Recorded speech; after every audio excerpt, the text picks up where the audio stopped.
Good evening, ladies and gentlemen. Welcome to Calls. This is the 2024 American Express DFS Tactics show.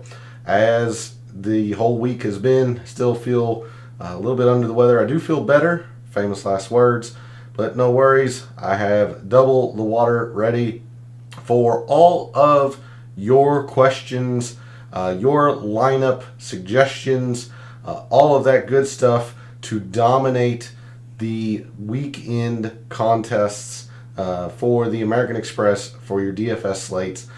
So we have everything you'll need tonight: projected ownerships, updated weather forecast, everything you need. Looking forward to it. I'm going to save my voice, so let's get right into it, shall we? All statistics provided tonight and every night are from fantasynational.com. It is the best tool out there for golf analytics. There are a lot of great tools, don't get me wrong.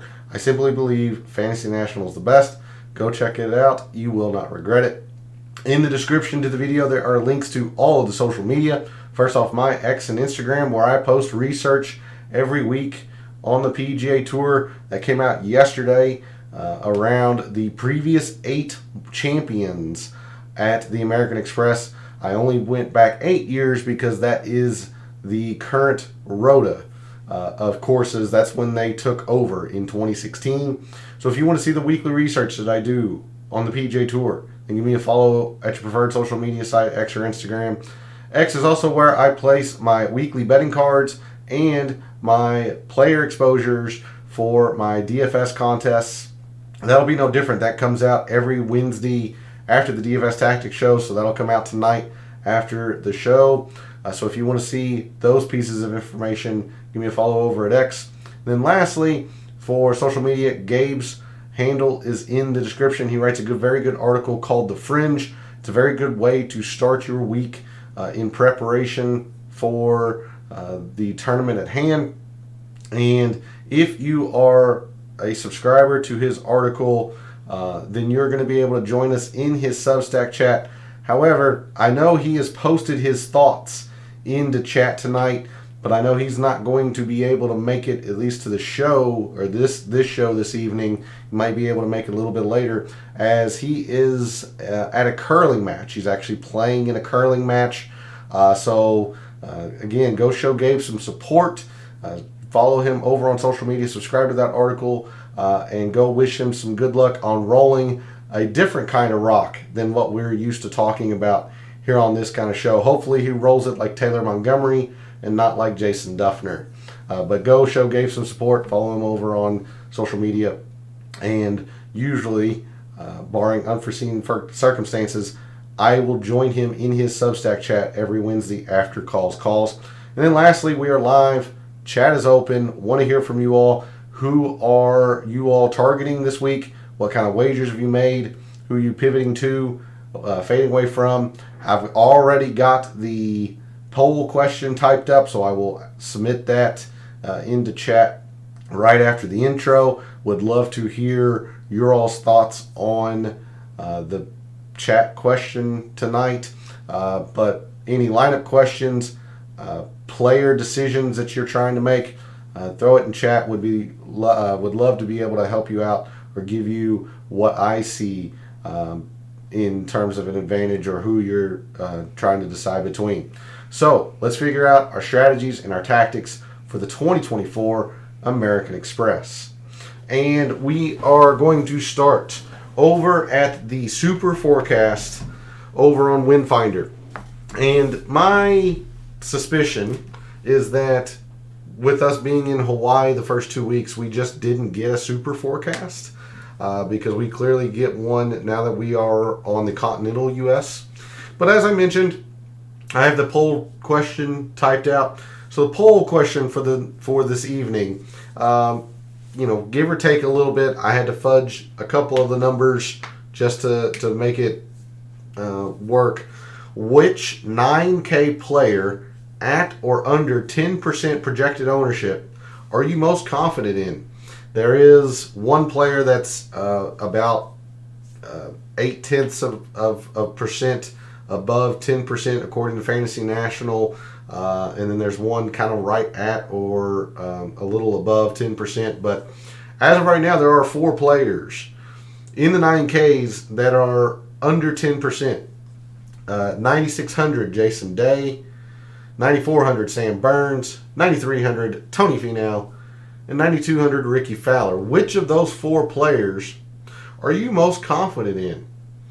So, would love to hear your all's input into that. But we turn our attention to the forecast. Hey, good evening, Pete. Thanks for jumping in chat. Much appreciated. You have caught me on, I think, famous last words, but I think is the best night of this week. I believe I'm getting over whatever was bothering me, but you're a longtime viewer. You can probably tell that the voice is still a little scratchy, but no worries. I am double-fisted, as they say, I guess, for this evening to get through it. But thanks for jumping in chat. Hopefully you are ready for the American Express and ready to get the PGA Tour season off well, even though it's into the 3rd week. I haven't seen you much so far early this PGA Tour season. Looking at the super forecast for Coachella Valley, look, it's been like this all week. Just no wind, no rain, cool temperatures. At least I would suspect cool temperatures for Coachella Valley this time of year, not reaching 70, at least in terms of a projected high. But no wind. The wind doesn't change direction either. So this is a week to just play your guys. Now, yes, this is a 54-hole cut or a 3-day cut. We will not have the super forecast for Saturday, which is when the cut is made. But I mean, you can see the same story from Thursday and Friday. Very little wind. Sunday, very little wind. It's just looks like a pristine week, if not a little bit chilly, especially in the mornings, but a pristine week for golf. So just play your guys. There's no wave advantage or course advantages or anything to that effect. All right, so with that, we're going to move to Fantasy National. And because there is absolutely zero wind, we're not going to do anything with the wind filters. So in the past calendar year plus, going back to the beginning of 2023, our top performers when rounds have been easy have been Alex Noren, Eric Cole, Xander Schauffele, Scotty Scheffler, JT Poston, Patrick Cantlay, Doug Ghim, Chris Kirk, Adam Hadwin, and Ben Griffin. Look, this is a traditionally very easy tournament, especially last year. The 3 courses played 2nd, 3rd, and 4th easiest on the PGA Tour across all courses. 2nd, 3rd, and 4th easiest in relation to par, only behind the Century and Kapalua. Just a very, very easy tournament. Very short courses, which also lends itself to a little bit of ease. So give these players, if you have not finalized your lineups, give these players a significant boost in your last minute considerations.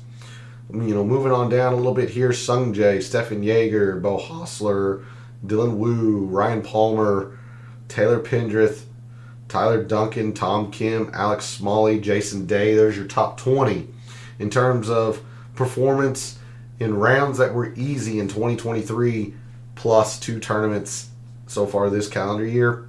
The other end of the spectrum, players who did not play well when rounds were easy: Tyson Alexander, Kevin Kisner, Ryan Brim, Kevin Streelman, David Lingmerth, Andrew Novak, Andrew Landry, Ches Reavie, Ben Taylor, Jason Duffner, Lee Hodges, David Lipsky, and on down. You can see the players that have not played well when rounds have been easy. Not going to do anything with short courses because I have a few short course metrics in the mixed condition model. But if you want to see total performance on short courses, I covered that both in the Monday night Data Dive show and Sunday night's initial research. So I ask you to go check that out after the show this evening if you are interested in seeing total performance on short courses. But as I alluded to, we have a mixed condition model to talk about, so let's go ahead and go straight there. The mixed condition model this week, I kind of narrowed it down a little bit in terms of I reduced the amount of metrics that I wanted to look at. Now, I looked at a lot of the same metrics from last year that produced a really, honestly, a pretty poor results-based mixed condition model. So I wanted to make it even more basic, just kind of go back to the basics, if you will. And the first thing that we talked about this week is that it's a ball striking course. Now putting will factor in a little bit, and we'll talk about that. There we go. But this is primarily a ball striking course, which you would expect from a Pete Dye design, especially at the stadium course, which is going to be played 2 of the 4 rounds for the players who make the cut. So I've got 10% off the tee, and I went with short courses instead of easy to par. I used easy to par last year. It turned out not to be very predictive. So I'm going to see how the short course filter does for the off the tee this year. And even though all 3 of these courses are easy, all 3 of these courses are short as well. And sometimes shorter courses, players can take advantage of shorter courses in various ways as opposed to when it's easy. So I got 10% off the tee on short courses. And I did have to go back to 2022 to get enough rounds to make it statistically significant for majority of the players in the field. I believe there were maybe 10 to 15 players that still had single digits in terms of number of rounds on short courses. But if I backed it out to 2022, majority of players had 36, and I would say a good 80% of the field had at least 20 rounds, which is what you're kind of looking for. So those 2 metrics, the 2 metrics with the short course filter go back to 2022. All the others, minus this one, is from 2023.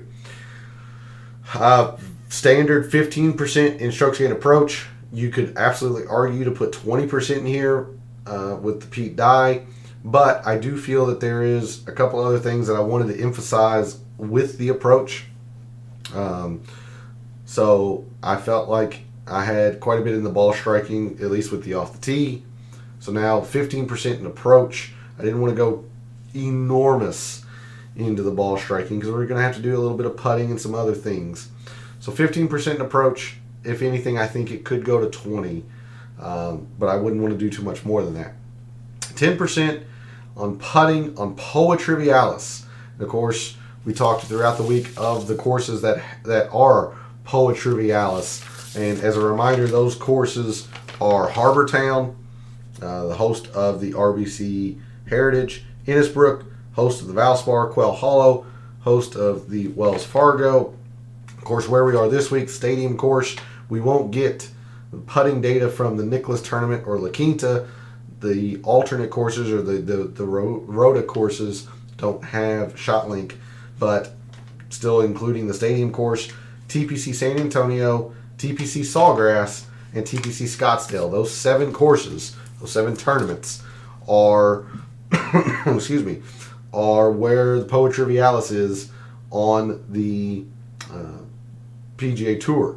Now, there were a few other courses you could look at too.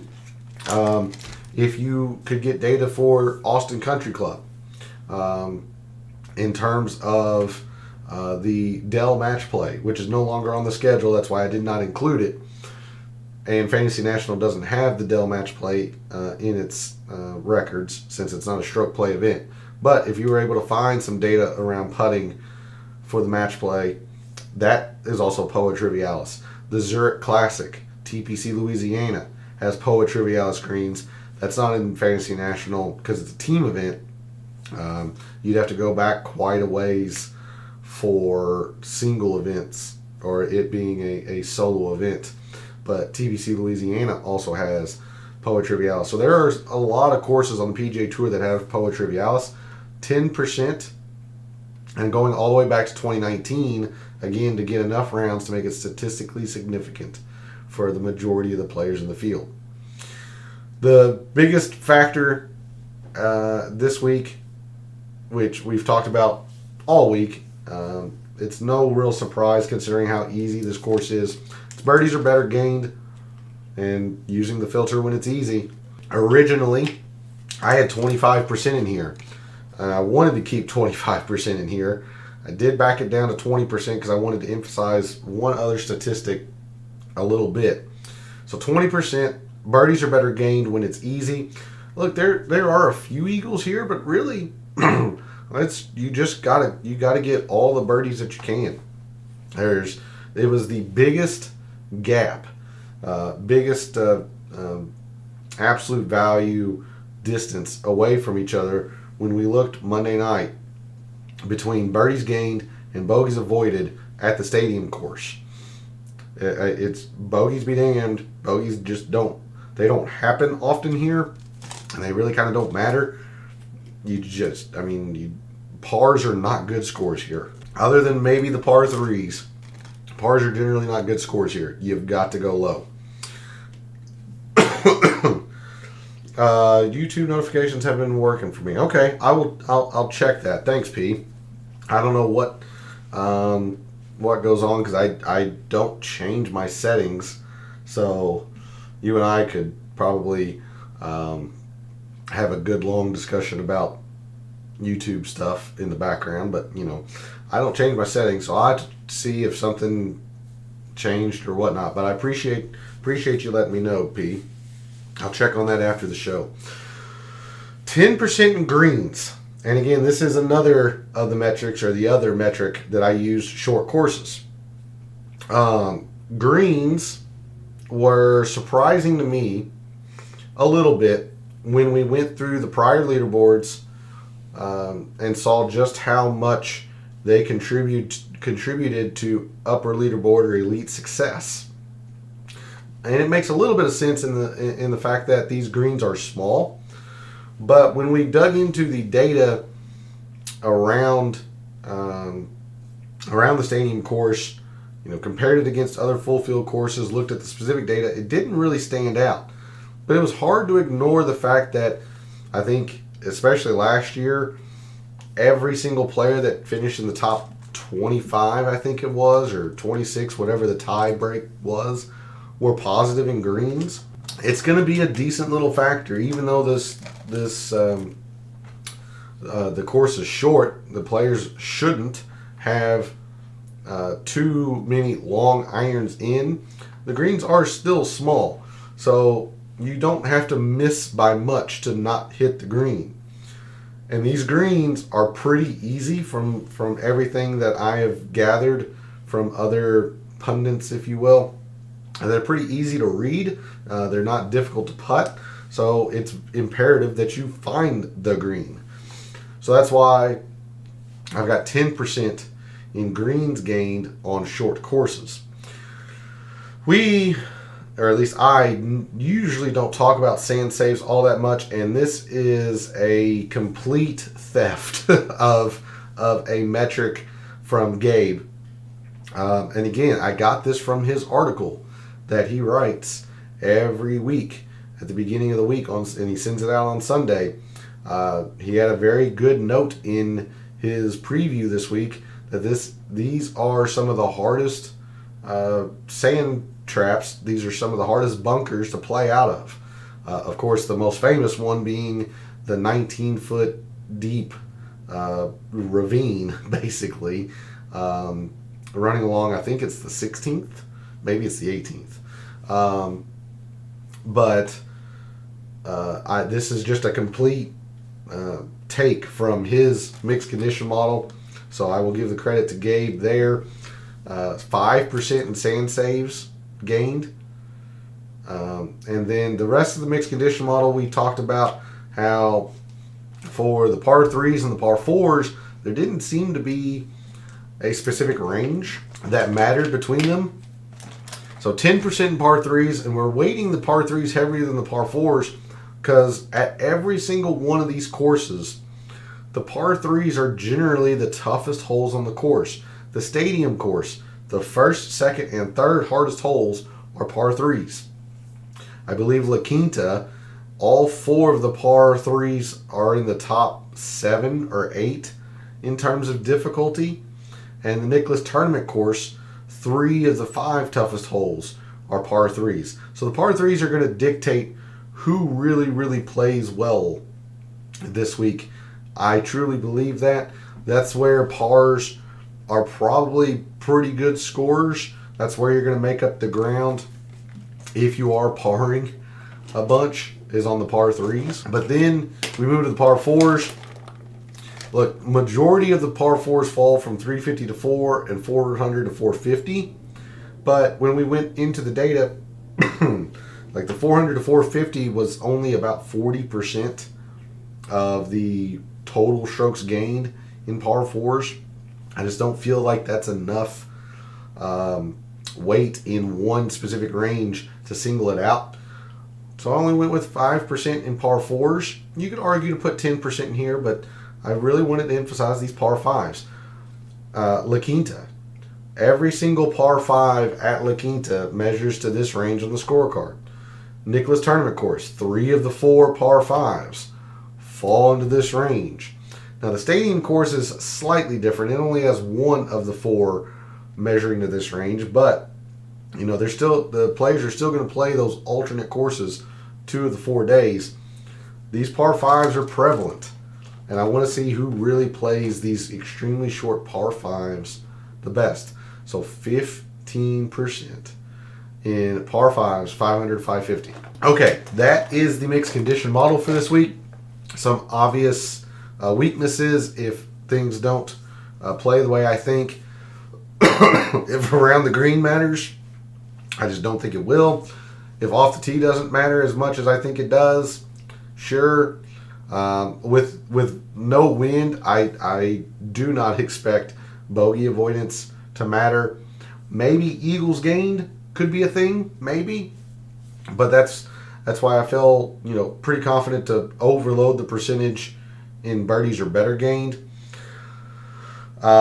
If there's a specific range of par 4 or par 3, but really, you know, I like I said, I really just kind of tried to get back to the basics here around the American Express, especially after last year did not produce a very good mixed condition model in terms of results. All right, with that, let's go ahead and move on over to Microsoft Excel and the reveal of my rankings. And before I do that, I see we've got a couple of answers here in the chat. Looks like 1, maybe 2. So far, everything is going to Tony Finau, which makes a lot of sense. He's played decently well here, and it's very rare that you find Tony Finau putting positive at a course. So when you do, probably want to try to take advantage of it. He's putt well here in his previous, in the past 5 years, he's gained 1 stroke on the green per tournament. So, I mean, that's pretty good. Before I talk about my rankings, again, thanks to Gabe, who he knew he wasn't going to be able to participate in the show this evening, as he is normally here to kind of give what he sees in terms of other sources of projected ownership. He was kind enough to send that over to me before going to his curling match. You see me looking off to the side. I'm going to use his source, compare it to Fantasy National. Now I'm going to pop a cough drop.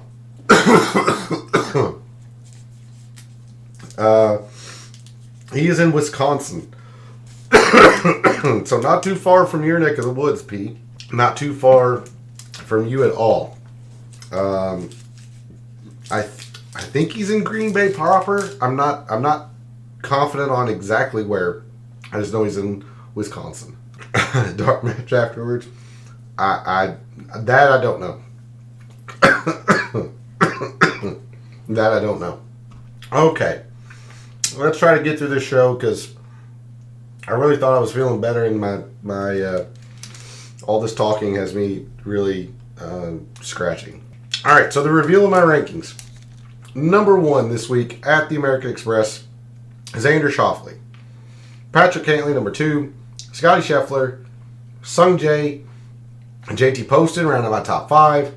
Eric Van Rooyen, Cam Davis, Eric Cole, Alex Noren, and Alex Smalley round out my top 10. So, what stood out to me was that all 4 of the 5-digit plays, the 10Ks, were the top 4 players in my mixed condition model. Now, Sung Jae was, still top 10 purely by the numbers, but he's really rising thanks to his performance here at the Amex. You see, all of them are getting a whole lot of attention. Cantlay, up until very, very soon before the stream started, was hovering in the 20% range. I would expect that to continue. Cantlay's projected 22.5% per Gabe's source. Cantlay, a whole lot of love. Scheffler, look, I've talked about it. For as much as he gets fairly criticized for his putter, he's actually pretty good on Poa Trivialis. Number 1 in greens. Number 1 in par 4s. Top 10 off the tee. Number 1 in approach. Like, what's there to say? He is very, very expensive. That's an issue. That is a big issue. Sung Jae, we talked about, he's getting a whole lot of help from the fact that he's played the American Express so well. Okay. Now, Xander is 1 for 1 in the past 5 years. He finished tied for 3rd last year. So that's why he has a very low course value. 6 and 7 years ago, so right after my cutoff, he has 2 missed cuts here. So you could, in theory, be a little skeptical of Xander. But he's the number 1 player analytically. Top 5 birdies or better gained. Number 2 in irons. Top 10 in greens. Top 10 in par 3s. Top 10 in par 4s. A lot to like here with Xander. Lot to like with Xander. JT Poston at 5. Very chalky. Looking like, beyond Cantlay, the number 2 projected owned player per Gabe's source. Number 1 at Fantasy National. We talk about it a lot, especially through the summer, when we get into say the John Deere, the Rocket Mortgage, the 3M, short courses and easy courses. JT Poston prefers short courses and easy courses. Number 2, birdies are better gained when it's easy. Good putter on Poa Trivialis. Par 4. So, it's going to be hard to fade a lot of this area. I think we can do it. It's going to be really, really challenging to do it. I think we can. So stick around if I don't die before that. Stick around, and I think I'll be able to show you some lineups that'll be able to do that. At the bottom half of my top 10, look, Eric Cole on a big heater, Rookie of the Year, for good reason, getting a lot of love. Number 1 in birdies are better gained when it's easy. Now, his issue, and one of the reasons why you might want to fade him, or at least think about it, he can really get wayward off the tee. And there are water hazards here in Coachella Valley. He can really, really get wayward with the best of them.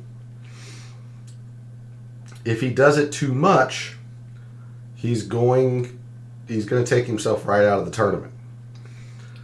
I don't think it happens. I'm going to be using Eric Cole. But if you want a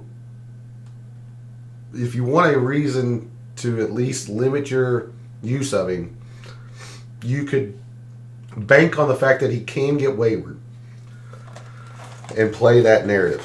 I'm just going to have to speed through this because I really thought I was better and my voice is just not cooperating. All right, so let's sort on the price board here and figure out where our top pivots, our best fades, how we see this price board playing out, what the chalk in the area is, where our fellow contestants are going, and so forth. So as I mentioned, in the 10Ks, there are 4 players, and they are top 4 in my rankings. It's going to be very, very hard to fade this area of the price board. I've been trying to do it. The unique play is Scotty Scheffler, seemingly per Fantasy National. That's not the case with Gabe's source. The unique play in the 10Ks per Gabe's source is Xander and Sungjae, 18.5, in between 18.5 and 19%. So Cantley is overwhelmingly popular. This is where Fantasy National and Gabe's source disagree. Fantasy National only has Scotty Scheffler at 14, and Gabe's source has Scheffler well above 20. In the 10Ks, like I think I'm going to make Xander my number 1 player in here, even though he does have a couple of miscuts, way back at the beginning of his career here. You're gaining, not a lot, but you are gaining a little bit of uniqueness here with Xander. Yeah. Yeah, I think so too. Again, I can just go by what Fantasy National is projecting, and I think they use a lot of their member information. And with an analytics community like Fantasy National, some of the Fantasy National players just probably aren't playing Scheffler. That's probably just the case. You're probably right on with that, P. Now, I'm probably going to go with Xander as my number 1 player. Try to get a little bit of uniqueness in the 10Ks. I will make Cantley number 2. Look, he loves desert golf. He's one of the tournament favorites for a reason. Loves playing here at the AmEx. I think he is something like 4 for 4, no finish over 15th. It's ridiculous how well he has played here. Sungjae's not bad either. I'll make him number 3. And I will make Scheffler 4th only because his price is so prohibitive. So very prohibitive. Moving into the 9s. Not a lot except for JT Poston that rated out extremely well. But there's a lot in the 9Ks that I really, really like. Now, I am fading one name in particular in here. Might surprise you who it is. But in the 9Ks, I mean, Tom Kim, he's a 2-time winner at the Shriners, which is also desert golf. You see Tom Kim on these very short par 5s, top 5 on them. He loves short par 5s. Not quite. Not yet. Not on Burns. Nope. But Tom Kim he's a good putter, but supposedly not on Poa Trivialis. So you have a decent reason to avoid him there. And I think I'm confident enough in Sungjae that Tom Kim's probably going to be close to a fade for me. It's dangerous. It's going to be close to a full fade. It's not who I was referring to.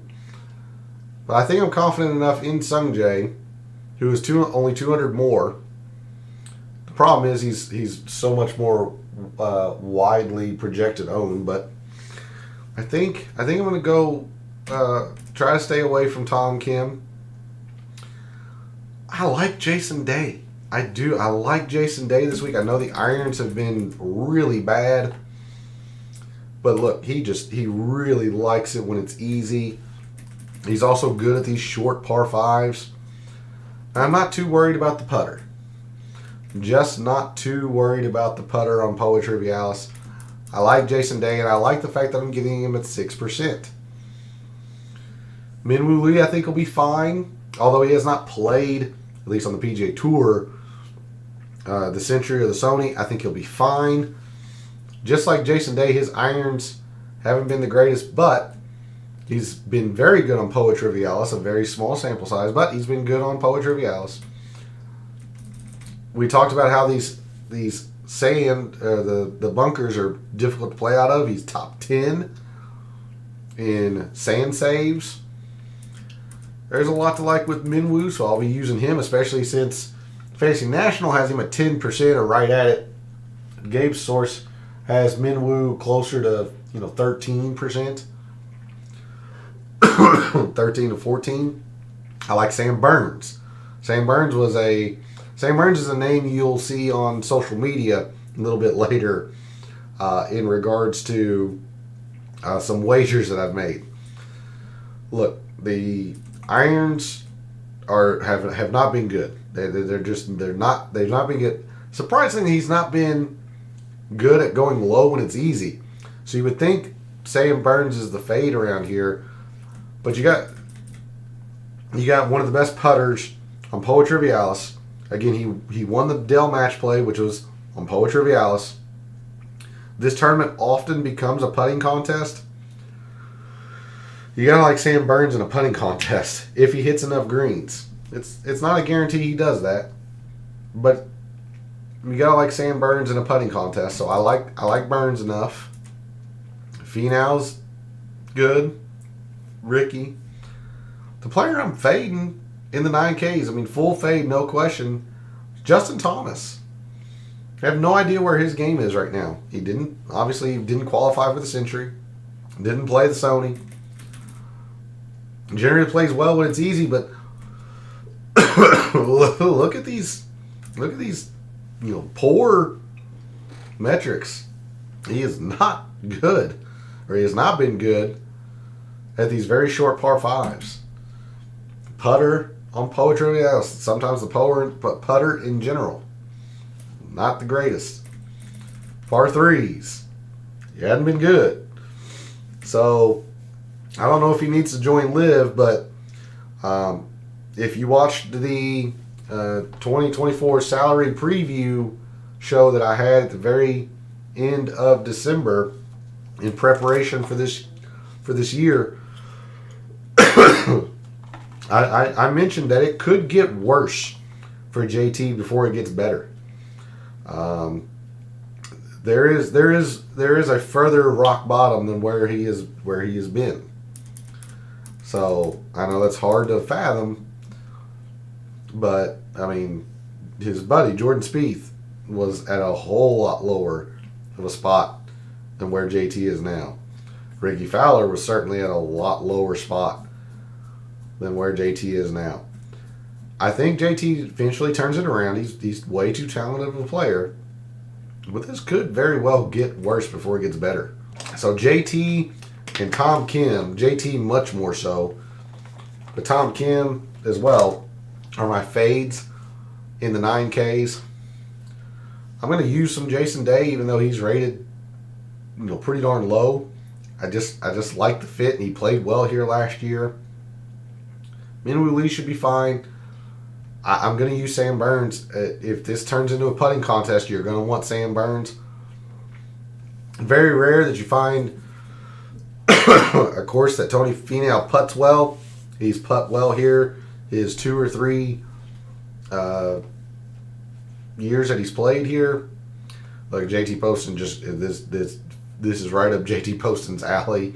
So the other JT, this is a chalk I'll eat. This is just right up his alley. But you know what? If you're trying to find some uniqueness, especially off of JT Poston, I really do think Ricky will be good. I do think Ricky will be really good this week. Top 10, birdies are better when it's easy. Top 15 with the irons. We talked about how difficult these bunkers are. If he finds himself in there, he's a marvelous sand player. So I really do like Ricky this week. Moving into the 8s. Eric Cole, again, very popular, but for good reason. Number 1 par 3 player. Number 1 birdies are better gained when it's easy. I like Eric Cole. I want to like Shane Lowry. He's a very talented player at 5%. Here's the thing with Shane Lowry.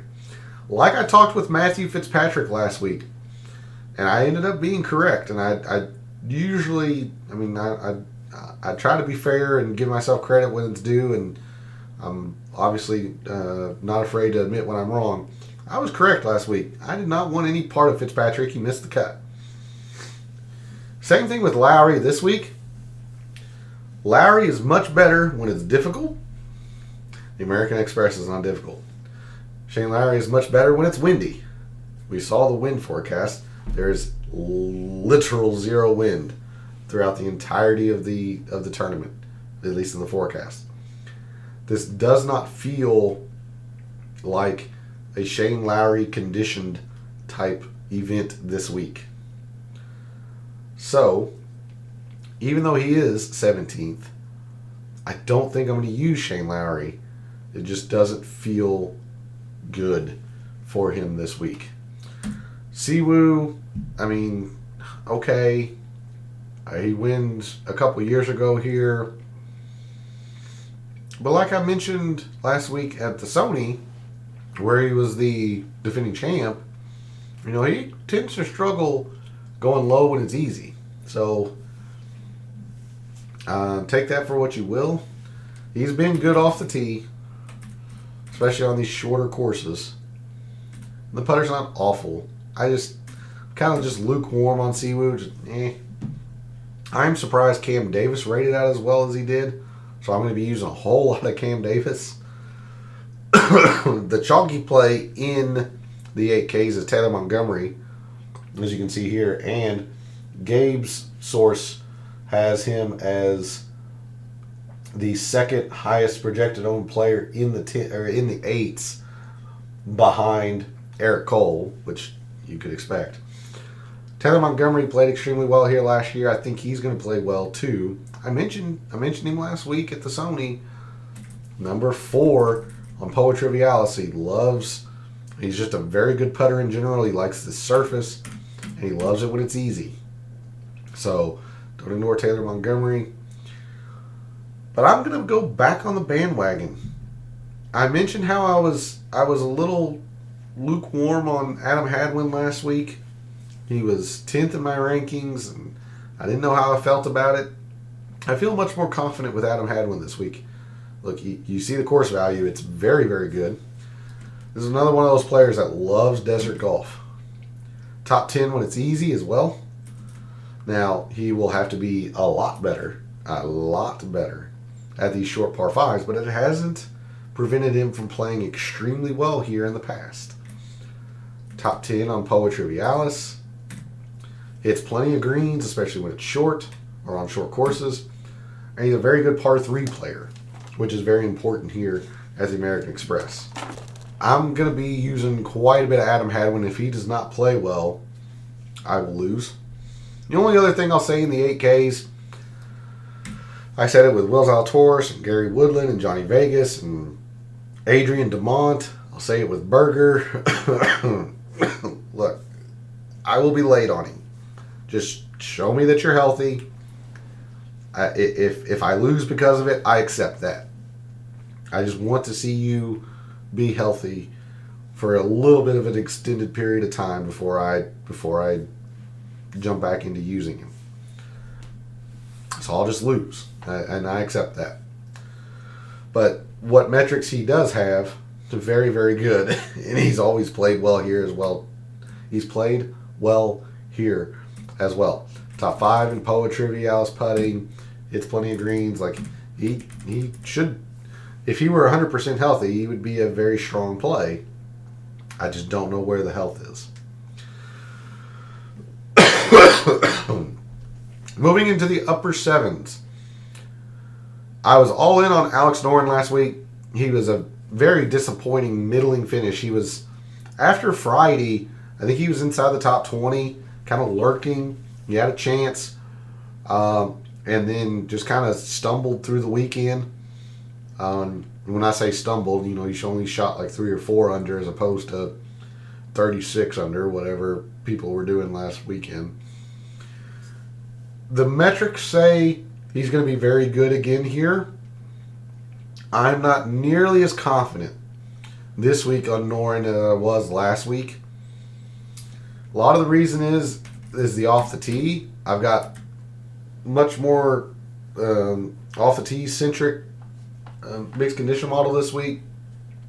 And he's not been good at these short par 5s. He generally takes advantage of the longer ones because of his good wedge play. So, a little bit of concerns there. Still a very good putter on Poa Trivialis. Hits plenty of greens. Like, you have enough to go on Alex Noren if you want to. I'm just not nearly as confident. I'm sure I'll have him. He's 9th in my rankings after all. But in the upper 7s, I'm actually leaning more towards Taylor Pendrith. Pendrith is, at 8.5 per Gabe's source, so right at the same area, 8.6, 8.4. For as much as we've talked about the putter on a few of these players, I'm not worried about it with Taylor Pendrith because these greens are supposedly really easy to putt on. And he'll hit plenty of greens. He's also really good in sand. He's really good with his sand play. Top 20 off the tee. A lot to like here with Taylor Pendrith. So that's where I've been gravitating in the upper 7s. I might sneak Will Zalatoris in a lineup only because he got a lot of that rust off at the Sony, and he's generally played the Amex well. But I'm still not in love with it. I still want to see some week after week health, some long-term health from Zalatoris. I might sneak him in a lineup. Even though he rated out well, I don't want any part of Keith Mitchell. Again, this is a very, very easy tournament. This is not Keith Mitchell does not play easy well. He's better when it's difficult. So I just want no part of Mitchell. Moving into the mid 7s, a couple names here. I was really, really surprised, and I didn't get a chance to talk about it because I was dying, essentially. But Eric Van Rooyen was 6th in my rankings, 7th by the pure numbers at Fantasy National. He really only has one bad statistic. Now, the irons are mediocre, but he devours these short par 5s, which is what helped him win down at the Mayakoba at El Cardinal. Been very good off the tee on short courses. He's a good putter, at least on Poa Trivialis. There's a lot to like here. I personally just I can't get excited about an Eric Van Rooyen, and seeing him at 12% here per Fantasy National, closer to 10% on Gabe's source. He is getting some love, so it's not going to be as unique as you think. Let's see. That's kind of I'll consider 74 in the mid 7s at this point, I guess. I really like Ben Griffin again this week. I touted him fairly heavily last week. That turned out to be okay. I think he tied for 30th maybe. So it was okay. But he's a very good putter on Poa Trivialis as well. He's just going to have to be much better with the irons and finding the greens. Awaken, thanks for jumping into chat. I think you have caught. You know what? I'm not even going to say anything because I said something to Pete earlier, and then I had 20 minutes of death. It's good to see you. I haven't seen you this calendar year yet, so hopefully things have went well. You are ready to kick off 2024 with a bang. It's good to see you. How are you feeling about the Amex this week? So I do want to highlight Ben Griffin for you all in the mid sevens. I think he'll be pretty good this week. And then moving into the low sevens, there's a lot in here that I like. A lot with the 9K, so that probably tells you the kind of lineups I've been building. But in the low sevens, I mean, there's no shortage of people I want to highlight. 10th in my rankings, Alex Smalley. Look, he's going to have to be, much like Adam Hadwin, much better on these short par 5s, but top 5 in irons, top 20. Birdies are better when it's easy. He has played the Amex extremely well. And again, I will reemphasize, everything that I have read has said that these greens are not difficult to putt. So the fact that he is not a good putter shouldn't hurt him as bad. He'll hit plenty of greens, good enough with the par 3s. I really like Alex Smalley this week. I really like Bezadenhout as well. For as much as I've got an off-the-tee kind of centric and ball striking centric mixed condition model, he's just played well here. Simple as that. It's just played generally pretty well. Doesn't go the lowest. He's more of a grinder. He's a short game player, so a putter and short game, you kind of want to think about that when it's difficult, but irons are getting better. As I mentioned, short game player, he just putts very, very well, especially on this surface. Sand saves, very good. I like Bezadenhout. I like Smalley more, but I do like Bezadenhout. I want to highlight Matty Schmid for you at 7,200. Finished 6th last year. It's all about the par 5s. All about the par 5s for Matty Schmid. 3rd in the 500 to 550 par 5s. Also top 25 off the tee, which probably helps with that category as well. He will have to be a lot better with the par 3s, but I'm going with the par 5 narrative on Matty Schmid, so I like him a lot.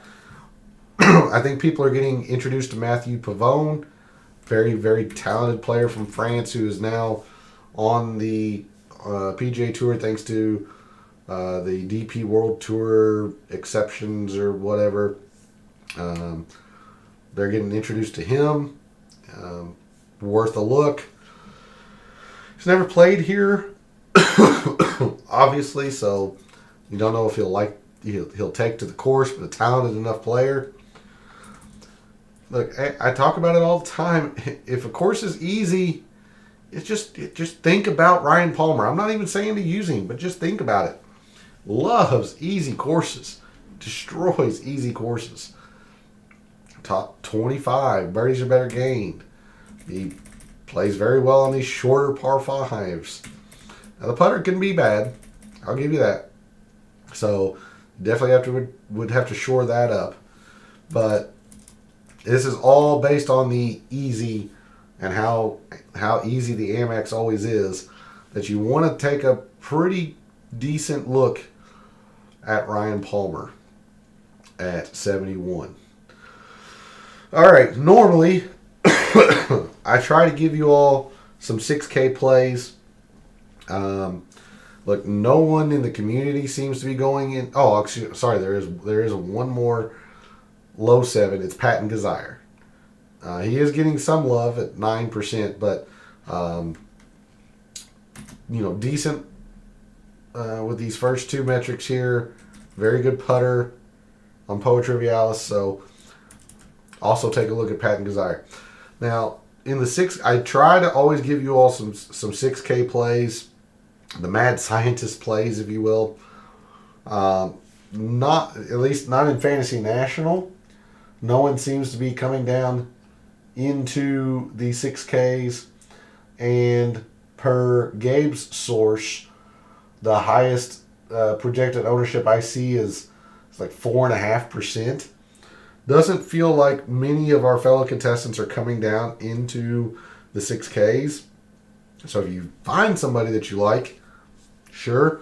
I'm gonna tell you, I don't. I will give you one name just to give you a name, but I do not like the 6Ks this week, and that's saying something for me because I'm a mad scientist. I really like coming down in here and finding a lot of uniqueness. The one name I want to give you all at 6,200, I thought. Maybe it's 63. It is 63. It's Kevin Yu. And a lot of this has to do with the fact that I seem to be different from a lot of others in the industry this week in that I have some off the tee. But look, he is the number one player in this field. With all the elite talent that's here, Cantley, Xander, Scheffler, he is the number one player on these short par fives. He is also the second best off the tee player on short courses. The putter is not an abject failure on Poa Trivialis, at least it hasn't been. Now, he's got a lot of horrendous stats. Like the par threes are a terrible, terrible thing. Sand saves are atrocious. Like, he's got a lot of, oh gosh, that's horrendous looking stuff. But if you're going to get greedy, if you want to try to fit a Scheffler, or if you want to try to do a Xander Sungjae, Xander Cantlay, Xander Tom Kim, you might want to think about a Kevin Yu to try to squeeze all of that greed up top. That's the only way I would do it. I still don't love it, but I do want to give you all a name in the 6Ks. Is Simikawa a real player? I believe so. It might take a while for him to show it. I mean, yes, he had a very good Sony Open. Don't get me wrong. But I think he'll just pop every now and then until he's, more of a regular on the PGA Tour. But from what I understand, and I don't keep up with foreign tours, from what I understand, he has had a lot of. He's in very good form right now, coming over here. So at least right now, yes, he is a real player, I would say.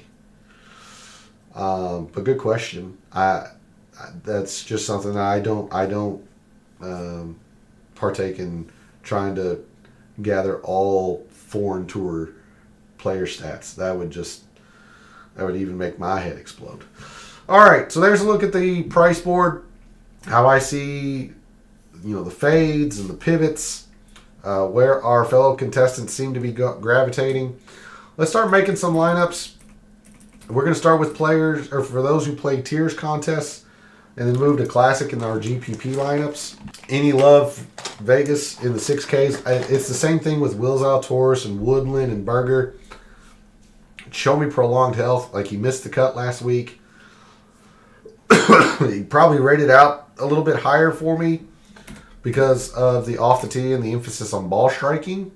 Do you know what his price is by chance? Oh, there he is right there. He hasn't particularly played this course well.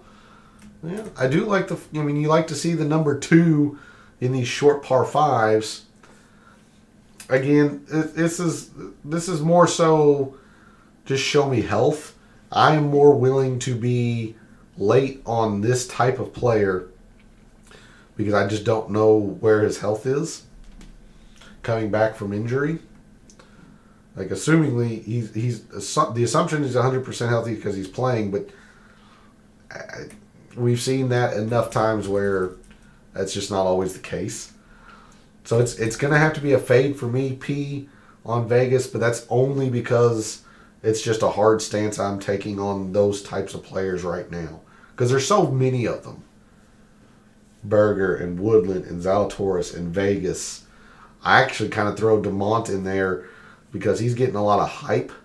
But I just want to see how he plays before I make any, conjectures about whether he likes short courses, easy, long, all that stuff. All right, for those who play tiers contests, in Tier 1, we have Scotty Scheffler, Xander, and Patrick Cantlay. The safe play, the chalkiest play, is going to be Patrick Cantlay. I think I'm going to take Xander. It's tough. It's pretty close for me between Xander and Cantlay. I think Scheffler's a clear third. I'll take Xander if you're not overly concerned with the amount of ownership that Cantlay potentially brings with him. Cantlay's probably the safer play, just because he's played so darn well here every time he plays here. But I will go Xander, try to squeeze in a little bit of uniqueness from Tier 1. Tier 2, Sung Jae, Tom Kim, Justin Thomas, Jason Day, and Sam Burns. Well, don't really want anything to do with Justin Thomas. Tom Kim, kind of the same. So you're kind of between Sung Jae, Jay Day, and Sam Burns. Now these two are going to be much more unique in Tier 2. Sung Jae is like the Cantlay play. I do not think it's wise to go Cantlay and Sung Jae in a tiers contest, because that's just going to be matching. I'm going to over exaggerate this, but that's probably matching 40% of your tiers contest right there in those two players. I don't think there's a problem with taking one of the two. I wouldn't take them both in the same lineup. Because we took Xander, I am much more tempted to take Sung Jae in Tier 2. So I'm gonna go Sung Jae in Tier 2. I'll go Burns second and Jay Day third in a tiers contest, and it's a lot of pressure to put Burns to have to perform with that putter. He's such a good enough putter, I think he's going to be able to handle it. But I will go Sung Jae in Tier 2. Tier 3, Minwoo Lee, Tony Finau, Ricky Fowler, JT Poston, Wyndham Clark.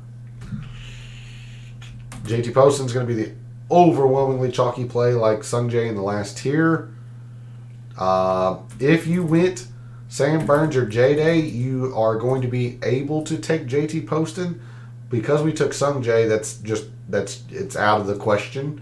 You're going to be way too popular. So now you're choosing between Ricky, Tony, and Minwoo. Minwoo's a true wild card. I think he's going to play okay, but he's a true wild card. I don't know how willing I am to do that in a tiers contest. So now I'm talking between Tony Finau and Ricky Fowler. I think I'm going to take Tony Finau. Actually, I just believe that him historically having gained strokes on these greens means a lot, because he's not a very good putter. You see, he's played this event well in the 2 or 3 times he's played it. So I'll take Finau in Tier 3.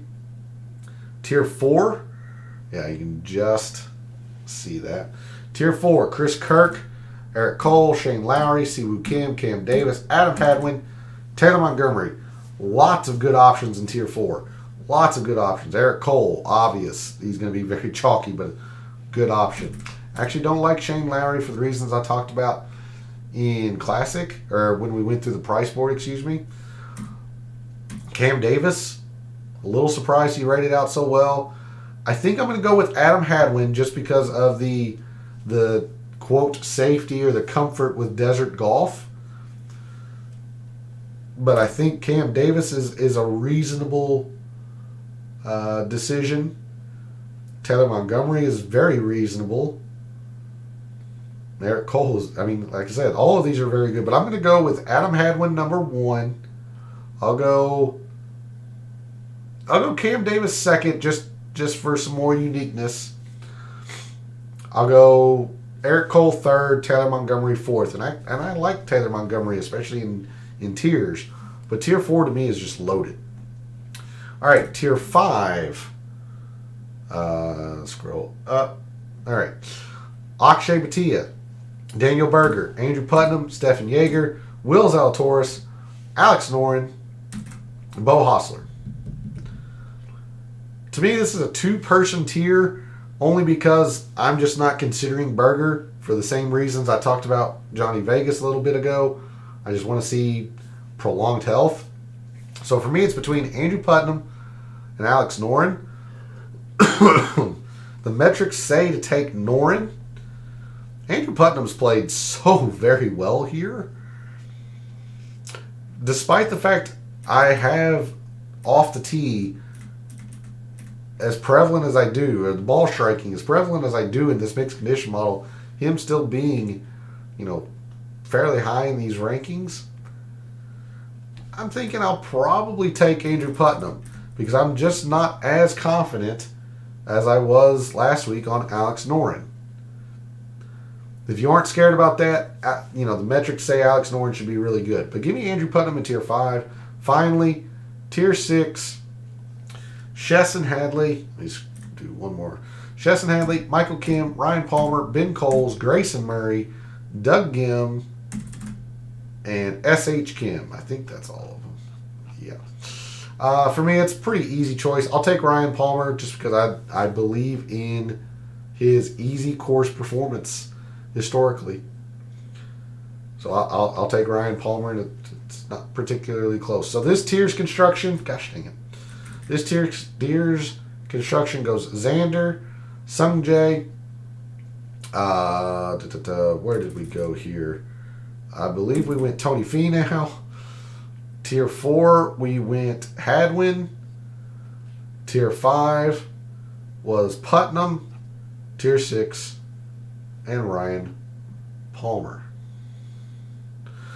All right, let's make some classic lineups, figure out the lineups that most of our fellow contestants seem to be making and how we can maneuver around that.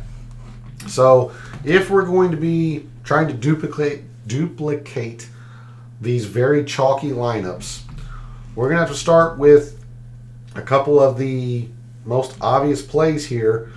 I'm going to use Patrick Cantlay. It's only very recently before the stream that he dropped below 20%. I still think he's going to be hovering in that 20 to 23% range when lineups lock tomorrow. It's going to go Patrick Cantlay, and then goes down to JT Poston. Just look, at least per Fantasy National, our fellow contestants are bottoming out maybe Patton Kizzire at 9%, Sam Ryder 11.5%. So let's go ahead and do Sam Ryder down here. Doesn't leave them much in the middle to work with. Taylor Montgomery is a distinct possibility at 81. Maybe a little bit less so Stefan Jaeger, but let's try Taylor Montgomery. Not sure if we're going to be able, yeah, we should be able to do this. Excuse me.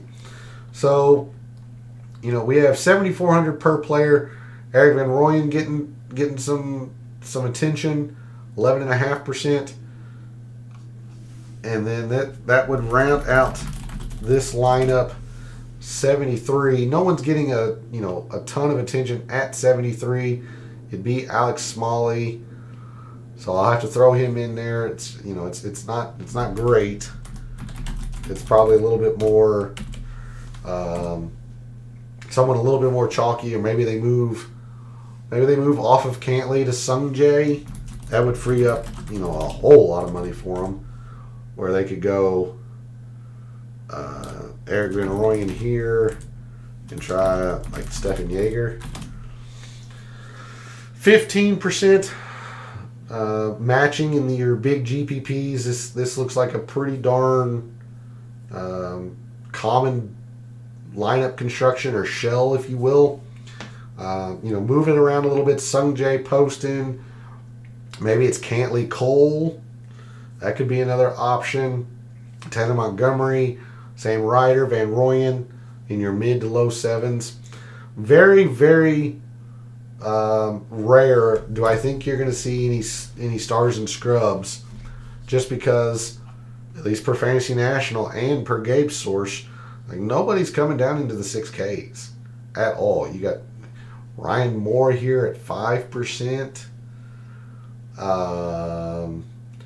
Per Gabe's source over on my other screen, like 4.5%. I just don't see stars and scrubs getting played. We can try and build a super balanced build, if you will, and we can try starting at say JT Poston, Eric Cole, come on down to Batia, I guess, getting some love. This would be Taylor Montgomery. Yes, I mean 79 per. Andrew Putnam and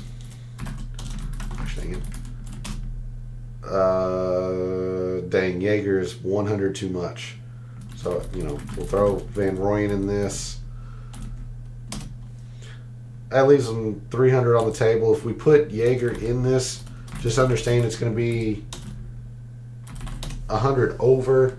So they might come off of one of these guys or, go down a little bit further. But, there's another 15% matching lineup in this ultra balanced build. That's probably going to be somewhat popular as well. So how are we going to maneuver around that? Well, the contrarian way to do that is going to be stars and scrubs. And I gave you the one name in the 6Ks that I don't hate is Kevin Yu. I'm not going to be doing this more than once. There's nothing in the 6Ks that I really, really like. But if you want to do this, this is one way you could probably get pretty unique. I will use... No, let's throw Xander into this. So we'll go Xander and Cantlay. But you see, already we're into the low sevens just with those two players. And we're still not really saving a whole lot of ownership among those two players. Instead, you'd probably want to do something like Xander, maybe come down into the mid-nines, maybe for like a Sam Burns if you want to get unique off of JT Poston. Go Sam Burns, Adam Hadwin, somebody that even though he's in this middle portion of the ownership range, he fits in a nice price. I'm very confident in what his performance is going to be this week. And we still have 7,600 that you can find some uniqueness around here. Maybe you're not scared of a Daniel Berger, you can throw him in, or a Will Zalatoris. I'm going to come down a little bit lower. Taylor Pendrith at 78. If I could spell. What did I do? Oh, Taylor Pendrith. There we go. Which leaves us 73. Pick who you like in this area. Smalley, Bezadenhout, Sam Ryder's probably going to be a little bit too chalky, but Matty Schmid can even come down a little bit further. I'll throw Bezadenhout into this.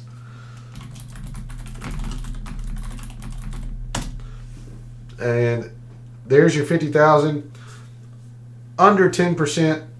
You're probably looking at a unique lineup thanks to Kevin Yu, but even so, even if you're duplicated, it's not going to be very often. Taylor Pendrith has the potential to go low with anybody. Adam Hadwin loves desert golf. If anytime you're in a putting contest, you're going to tell me Sam Burns doesn't have a chance, like this is a lineup that would, I think, would garner a lot of attention come Sunday. But the way I've been going about this, I've been doing, and this is a build that I've done in the past on the show, I know. I call it the triple. it's a stars and scrubs variation where I go 3 9s and 3 7s. 3 9s, and I'm only able to do this because I like so many in the 9Ks. Like I said, Jason Day, I don't mind at all. Minwoo Lee, Sam Burns, Tony Finau, Ricky Fowler, who's 12th in my rankings at sub 5%. I think he's going to play pretty darn well. All of these players are very good pivots off of a very chalky JT Poston. And Poston's a very good play, don't get me wrong. We could even throw Poston into this if we wanted to, but I'm doing this triple 9, 7. I'll start with Minwoo, and then of course Sam Burns. I really like with the putting contest. Ricky or Tony, choose who you want. I'm going to go Ricky on this one. It could very easily be Tony Finau, but this is another reason why I have really been gravitating towards these lineups, because you can mix and match with the 9Ks that you like. You know, maybe you're a little bit higher on Tom Kim than I am, so you can go like a Tom Kim, Minwoo, Fowler. And then if you play another lineup, you can do like a Tom Kim, Burns, Finau. And then come down and do a Day, Finau, Fowler. There's just so many options here in the 9Ks. And then you see we still have this same magical kind of 7,300 number to round out this lineup. We have so many options in between 74 and 7,000. Ben Griffin at 74. Alex Smalley, Bezadenhout at 73. Love Matty Schmidt at 72. I mentioned Ryan Palmer at 71. Pat Desire at 7,000. So I'm definitely throwing Ben Griffin into this. I really like his what I see from him as a course fit. Love Alex Smalley this week. I don't know. He might have. We can check that. But Adam Hadwin just loves desert golf. To round out this team, Matty Schmidt. Look, this is a stars and scrubs variation. You're not even approaching 9% in terms of projected ownership. Sorry. Let me get that to focus. Although with that blurring, that's about how I feel. But anyway, there's the lineup, or the shell of a lineup, the concept of a lineup that I've really, really been hammering this week, and just mixing and matching all of the players in the 9Ks and the 7Ks that I like. That's not to say that I can't come down to an Eric Cole or a JT Poston every once in a while, because I can. And you can see I've got plenty of money to do that with. If I take out a Ricky, or if I take out a Sam Burns, that's freeing up quite a bit of money. Or if I want to, come up from Ben Griffin, go up to a Taylor Pendrith or an Alex Noren, maybe even try to squeeze in that Adam Hadwin that you mentioned, Awaken. It'd be a little bit harder to do with a 999. You'd probably have to do it with like an Eric Cole. So let's try doing one more real quick. This will be Eric Cole, Adam Hadwin. I'm going to throw Ryan Palmer into this. Again, he loves playing when it's easy. I used Matty Schmidt. I used Alex Smalley. Let's throw... I'm just really high on Alex Smalley this week, so I'll use him. I mean, this is $92.50 per.